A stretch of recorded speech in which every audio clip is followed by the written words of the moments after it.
Hey, if you found this video, you probably already know what it feels like to work land that doesn't have your name on it. You showed up every morning before the sun did. You fixed the fence when nobody asked you to. You hauled grain in weather that would keep a sane man inside. And then one day, someone who barely knew which end of a shovel to hold walked into a room and told you that you don't earn your keep. My name is Dale Merritt, and for 11 years I worked my Uncle Harold's farm in Cass County, Nebraska. Sunrise to sundown, season to season, harvest to harvest. I kept the equipment running. I kept the books honest. I kept the land alive through 2 droughts and 1 flood that took the lower pasture clean down to mud. And in the autumn of 2009, when the grain profits finally came in strong, the best yield that farm had seen in over a decade, my cousin Randall walked into the kitchen, sat down at the table where I'd eaten 1,000 meals, and told me my name had been quietly removed from the profit-sharing agreement. Just like that. No argument, no warning. No explanation beyond 4 words I will never forget for the rest of my life. You don't earn your keep. If you've ever had family use your loyalty against you, stay with me. Because this story doesn't end where they thought it would.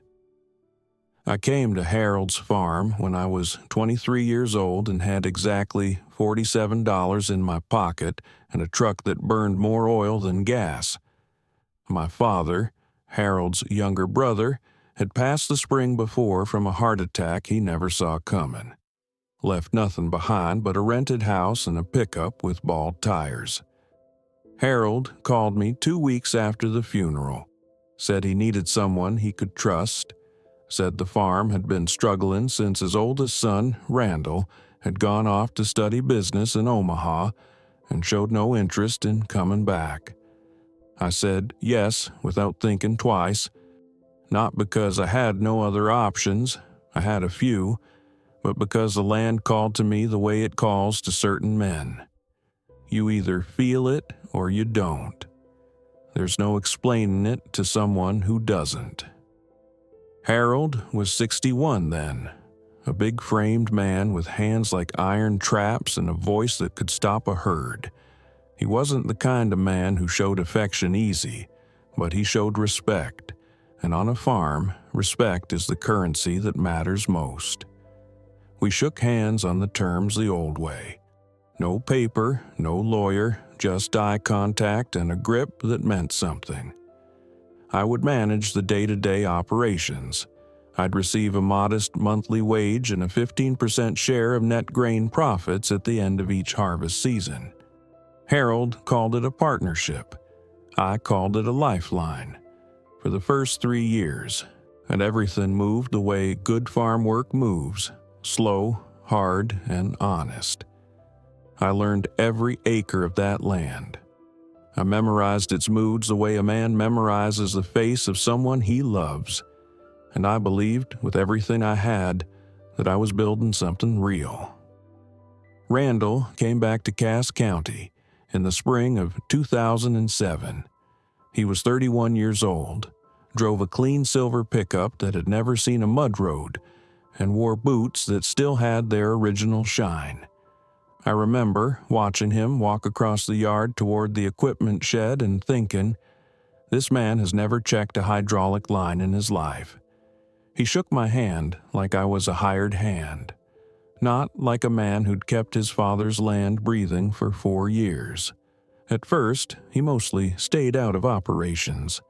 He'd sit at the kitchen table with Harold going over spreadsheets, talking about crop insurance and futures contracts and things Harold had never much cared for. Harold was a soil man. He believed in what he could hold in his hand, but Randall was patient. I'll give him that. Over the next 2 years, he slowly shifted the conversations. He started questioning my methods, why I'd rotated the east field to soybeans, why I'd invested in repairing the old grain auger instead of leasing newer equipment. Every decision I made got filtered through him before it reached Harold. And Harold, who was 65 by then and showing it, started deferring to Randall more and more. I noticed the shift the way you notice weather changing in Nebraska, gradual, then all at once.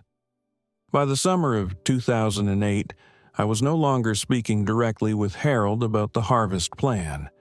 Randall had positioned himself between us. I told myself it was just family dynamics.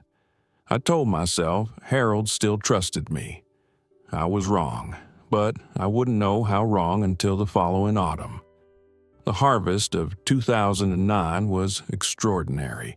We'd had perfect rainfall timing, a late frost that held off just long enough, and the corn prices had climbed to levels that made even the most cautious farmers exhale. By my rough calculations, the net grain profits that year came in somewhere north of $94,000, a number that farm hadn't seen in over 12 years. I remember the morning I walked in to discuss my share. I'd cleaned up, put on a decent shirt. I felt the particular quiet pride of a man who has done his work well and is about to see it acknowledged. Randall was already at the table. Now, Harold was there too, but he sat to the side, not at the head where he usually anchored every conversation. That was the first thing I noticed. Randall slid a document across the table. It was a revised operating agreement, dated 14 months earlier, notarized and bearing Harold's signature. My name was not on it. Instead, there was a line reading, "Farm Labor Compensation. See attached wage schedule." My profit-sharing clause had been replaced entirely, not renegotiated, erased. I looked up at Harold. He didn't meet my eyes. "When did this change?" I asked. Randall answered before Harold could open his mouth. "The arrangement was always informal, Dale. We needed to restructure for tax purposes. You've been compensated fairly for your labor." That word, labor, not partnership, not contribution, labor. I sat very still. Outside, I could hear the grain auger I'd repaired with my own hands running in the distance. "You don't earn your keep," Randall said quietly. "Not at the level you seem to think." I drove out to the lower pasture that afternoon, the same pasture I'd sandbagged alone for 36 straight hours during the flood of 2006. I stood there, looking at the land, and I felt something I hadn't felt since my father died. That particular hollow that sits just beneath your ribs when the world confirms what you were afraid to believe, that you trusted the wrong people. I went back through everything in my mind, every early morning, every broken-down tractor I'd coaxed back to life with wire and will, every conversation with Harold where he'd looked me in the eye and told me this place would reflect my work. I thought about the document. 14 months old. That meant Randall had begun planning this before the 2008 planting season, before we'd even known the harvest would be exceptional. He hadn't waited to see success and then stolen it. He'd built the mechanism to steal it in advance, while I was out in the fields making it happen. That was the part that cut deepest. It wasn't impulsive. It was deliberate. I spent 3 days not knowing what to do. I'm not a man who reaches for lawyers first. I was raised to settle things between people, with words and presence, and the kind of honesty that makes a room go quiet. So, on the 4th day, I went back to Harold. Alone, without Randall, I sat across from him in the kitchen and I asked him one question. "Did you know what that document meant for me when you signed it?" He was quiet for a long time. Then he looked out the window toward the field. "Randall said it was just paperwork," he said. That answer told me everything. I contacted an agricultural attorney in Lincoln named Patricia Howe. I'd heard her name from a neighbor who'd gone through a lease dispute 3 years before. She was straightforward in the way people need their lawyers to be in situations like this. No false comfort, no inflated promises. She reviewed the original handshake terms, the wage records, my 11 years of documented contributions, equipment logs, planting records, repair invoices I'd saved out of nothing more than habit. Turns out, habit had been protecting me all along. Patricia said what Randall had done was not necessarily clean. He in the original agreement, while informal, had been consistently acted upon by both parties for years, which in Nebraska carries legal weight. The profit-sharing arrangement had established a pattern of conduct that couldn't simply be erased by a notarized document Harold had signed without independent counsel. It took 7 months and a mediation process that I won't walk through in full detail, but the outcome was this. I received 61% of the profit share owed to me from that 2009 harvest. Not everything, but enough to stand on. More importantly, the mediation required Harold to acknowledge in writing the nature of our original agreement. Randall never apologized.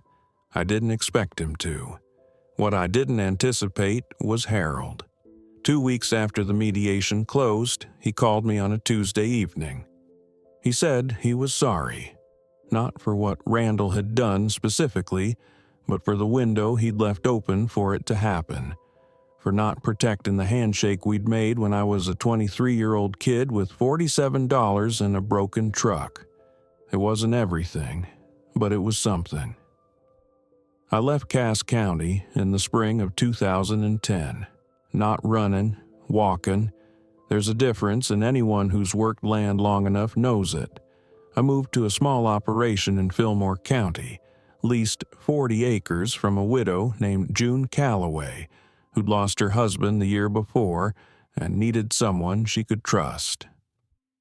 We put everything in writing, every term, every percentage, every expectation. Signed by both of us, witnessed, filed. I've been here 15 years now. The land is mine in the ways that matter, through sweat and care and stubborn attention. And my name is on everything it produces. Harold passed in 2014. Heart, like my father before him. I went to the service. I stood at the back, and I thought about the man he was at his best. That big-framed, iron-handed man who called me when I had nothing and believed, at least for a time, that I was worth trusting. Randall still runs the Cass County operation. I hear it's doing fine. I don't wish him harm, but I don't mistake what he is. What I carry from all of it is this. The land doesn't lie. It records what you give it. Every hour, every repair, every decision made in the dark before dawn. The soil holds all of it, even when people don't. A man can have his name removed from a document, but he cannot have it removed from the ground he worked. That's mine. It always was. And no cousin, no notary, no revised agreement can take that back.